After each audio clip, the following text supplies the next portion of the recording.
Hello and welcome to the election trail. We are here with Shadow Minister for Multicultural Affairs, Jason Wood. He's also the incumbent MP for Latrobe.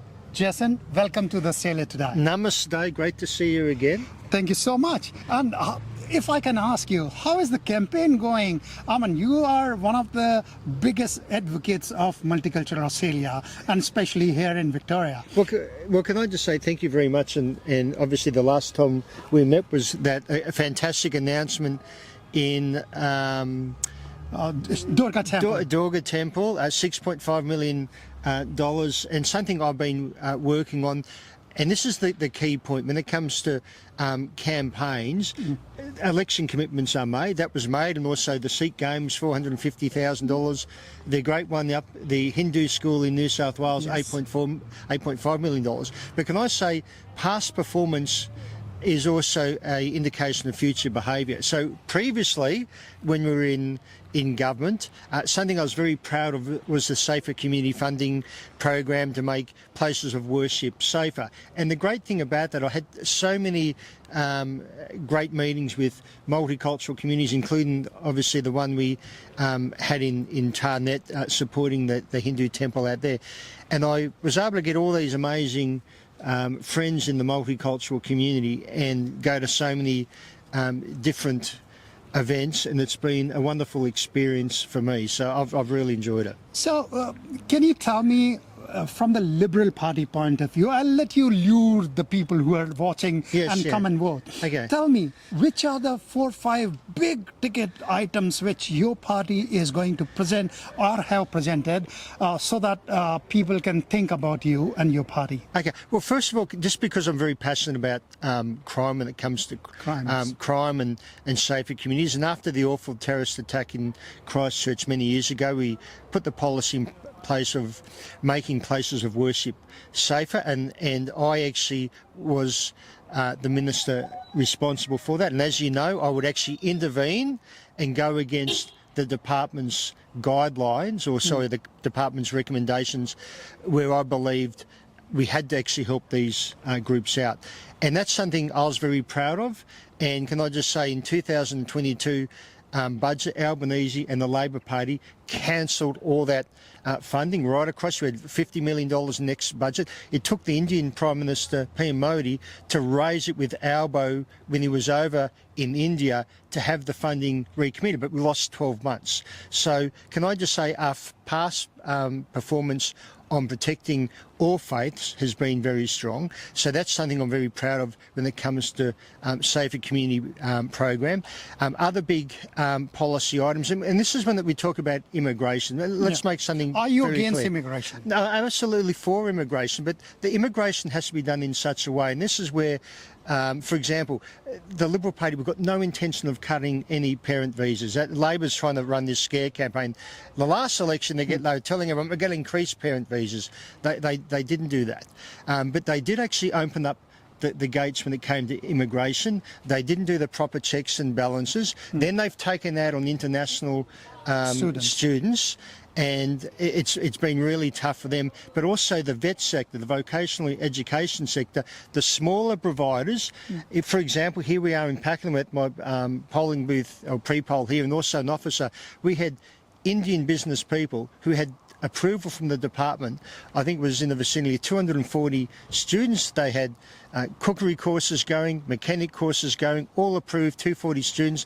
Labor came in, sent them a notice saying completely cancelled. So they've been looking after the big universities. We think that's unfair. It should be the smaller providers. And when it comes to immigration, it has to be done in such a way as you and others have arrived here, where the proper security checks have been put in place. So what you're saying is it's not Liberal Party but the Labour Party who is against international students and migrants. I'm not saying that Labor's against it, but I'm just trying to be very factual. Is initially we were in government, we had a very balanced migration program. And can we say in my electorate here in Latrobe, and you look around, I've got people from various ethnic communities supporting me and backing me, and they know that we've been very strong in helping people when it comes to immigration. What Labor always tries to say is the Liberal Party don't respect or look after migrants. It's complete rubbish. We look at those people, especially from India, who've come to Australia with that great opportunity of making or creating a new way of life. So many entrepreneurs have done so well. We just think it should be a way where you have the proper checks and balances in place. And remember too, Labor panicked when it came to a High Court decision and allowed over 200 violent rapists, murderers out of The detention. They shouldn't have done that. We wouldn't do that. We would boot them out, but no, they let them stay. That's something we're very strong. If you're in Australia, you're on a visa, you commit a serious crime, well, basically out you go. So you're saying your priority is community safety, their well-being, and let's come to one next step is cost of living. Absolutely, cost of living. Can I just say again, you make a valid point. Last election, Labor and Albanese came out and said 95 occasions, we will reduce your energy bill by $275. Now, I had an event recently with Scott Morrison, the previous Prime Minister of Australia. He said he could never look the public in the eye and say, I promise you that, because he knew it couldn't be delivered. Albo kept on saying, Prime Minister Albanese, we will do this, we will do. It hasn't happened. He also promised, hey, I'll keep your mortgage rates low. Well, obviously that hasn't happened. So we just simply say to people in the multicultural community and the Indian community, just ask yourself, 3 years ago, are you better off now? Have you got cheap energy bills? The answer will be no. Have you got cheaper insurance bills? No. And when it comes to mortgages, are your mortgages cheaper? Simple answer is no.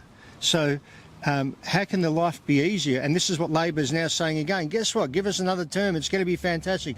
And when it comes to, finally, when it comes to health, they keep saying they're the best friend of Medicare. They have accused you that you will remove Medicare. Absolute or rubbish. We had this scare campaign a couple of years ago, and this is where, like, I'm fair. Like, I'm not saying Labor's going to get rid of Medicare. As before, I said Labor's not opposed to migration, yeah. But I think it's really unfair where they accused Peter Dutton, who was the minister at the time, who actually increased funding for health, and even this election has announced a $9 billion package for Medicare, and bulk billing rates went under Labor. So they have to be fair and balanced, and they're not. Right now, if somebody needs to see a GP, they have to fork out at least $50 as extra. So what will you do? But were they doing that 3 years ago? And the answer is no. And this is again, so Labor says, you know what? Forget the last 3 years and forget what we promised. We're going to get it all right now. So and it doesn't happen. Will you be able to make it better for common people? Absolutely. But at the same time, too, what Labor did too, when it came to people with mental illness, we had a visit to go see a psychologist. Mental health, and it was 20 visits. Labor cut that. They cut it back to 10. We've now reinstated it back to as a commitment to 20. And Labor said, oh, okay, we'll do it. They've been forced kicking and screaming. So there is a kind of a campaign which looks like Liberal Party is going to cut everything to I don't know whatever level. So that's the sense we are getting through different posts which we are seeing from Labour Party. Yeah. How do you respond? How do you make sure people understand? The Indian community, just go back in time. 3 years ago, were you better off when it came to your energy costs? Were you better? Remember, Labor and Albanese promised it would be cheaper. It didn't happen. Your mortgages, are they high? Well, they've gone up 12 times. And so Labor's past performance predicts their future performance, where they make all these incredible promises, and when they don't happen, they blame someone else. Blame Peter Dutton, blame me, blame Hoover. That's what they do.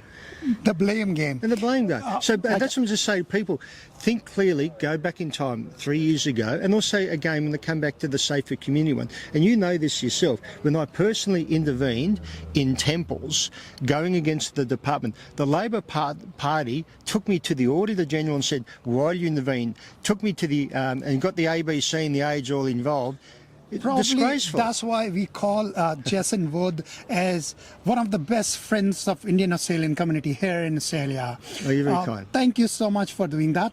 But Jason, we want to look forward 3 years. Yes, yeah. And if you want to form the government, you have to woo the voters. Yes. So give me 3 important things, one after another, so that people listening start thinking about a Liberal Party. Okay. Can I just say one thing? When it comes to Peter Dutton, I've known Peter Dutton since I was elected since 2004.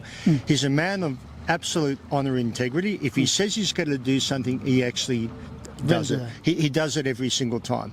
And the one great opportunity I had is working with him as his minister under him for Home Affairs. So Peter Dutton, you get a leader who is strong, who is not weak like Prime Minister Albanese. And if Peter Dutton says something, he means something. And at the same time, when it comes to the Liberal Party, we are very responsible when it comes to economic management. We want to make sure we give people a helping hand when they need it, not just handouts all the time. And this is the thing Labor kind of does. They think if we make this group happy, make that person happy, it's great for the country. No, we want to actually build our country with Indians in particular and other multicultural communities, build entrepreneurs, support their businesses, make their business taxes lower. As you've seen in the state Labor government here, putting land tax up and everything else, that's very counterproductive when it comes to business. So we look after the economy, we look after the people, we make sure they get the best services possible, and at the same time too, security is a big issue for us for looking after all Australians. Before I let you go, tell me, what do you like for dinner among the Indian dishes? Well, I must admit, I do love a chicken curry, but you can't have too much because of the cream. So I just like all Indian food. I mainly go for the curries. It's always a chicken curry. And I must admit, I've had a fair few. Do you have a favorite place, or do you? No, I get around. And the only thing I kind of have a bit of a joke when it comes to jalebi, because I know everyone loves jalebi. You can't have too much jalebi as a member of Parliament, though. Trust me. Okay, and samosa and chai. Chai works for you? Oh yeah, I must admit, Len, can I just say here at the pre-poll, the great thing is my Sikh friends every afternoon they bring me chai drinks. Do you want me to wait for that? you can join us. Thank you so much, Jason. Thank you to us, and good luck to your elections. Thank you so much. Thank you. This is Jai Bhardwaj for the Australia Today.